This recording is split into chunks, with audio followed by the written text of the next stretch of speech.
want to have a conversation with you for a few minutes. I'm going to give you the real stuff. The real stuff. I've studied leadership for 20 years. I've had 8 command tours. Let me pat myself on the back. Ooh, I'm impressed with me. I think I've done it well once or twice. I want you to process that for a second. I've had a whole bunch of command tours, and I've done 1 or 2 good. The whole point is, I think that we learn from our failures. And this is a model that's not taught in corporate America. So I want to take a couple of minutes down a path. I'm going to give you a model that has recently occurred to me after 20 years of research. I think I've got a model that you may not know. So you're going to walk out of here with something new. We give you something new that you've never heard. And it comes from Aristotle. Been a while since dim days. So let's begin. Where did Ron Woods learn leadership? This is easy stuff. You don't know my dad. My dad was a Navy SEAL. I'm the firstborn son of Steven Seagal. Now, it's really not Steven Seagal, but I'm the firstborn son of Richard Woods. My dad was a UDT, underwater demolition, 1952-53, back when the SEALs were SEALs, baby. Not SEAL Team 6 getting on national news for taking out, oh, we don't want to cover that. That's right. That's not ever to be known. Amazing stuff. Can you imagine what it would be like? Just go with me for a quick second. What would it be like to be the firstborn son of a Navy SEAL? Come on. Yeah, give me, come on, play along.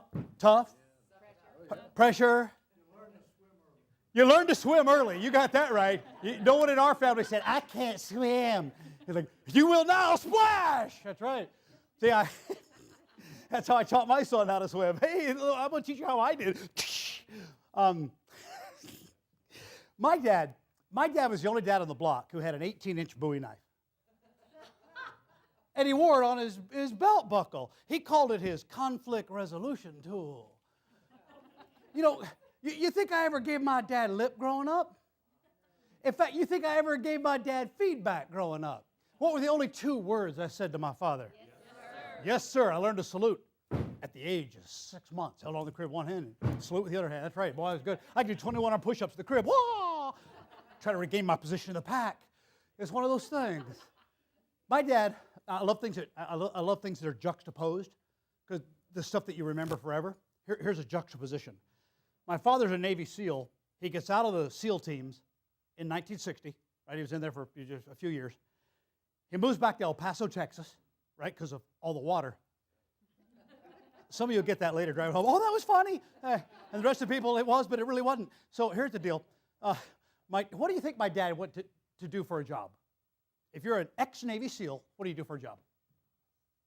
Come on, play along with me. Well, yeah, insurance. There's a tie there. Thanks, Scott. I've already gotten to know you too well today. Yeah, kind of like Blackwater. Oh, bad word. Okay, thank you. My dad became a public school teacher. A high school math and science teacher. You think my dad had any discipline problems in his class? Only one. Then the head on the stick worked all year. See, nobody gave my dad feedback. Now, my father is also an elder in our church, where I serve as a deacon. And I love things that don't go together. My dad's major emphasis of work in the church is marriage and family therapy. Imagine going to Steven Seagal. We're not getting along. Come on now. See, my dad has that 18-inch Bowie knife on his desk.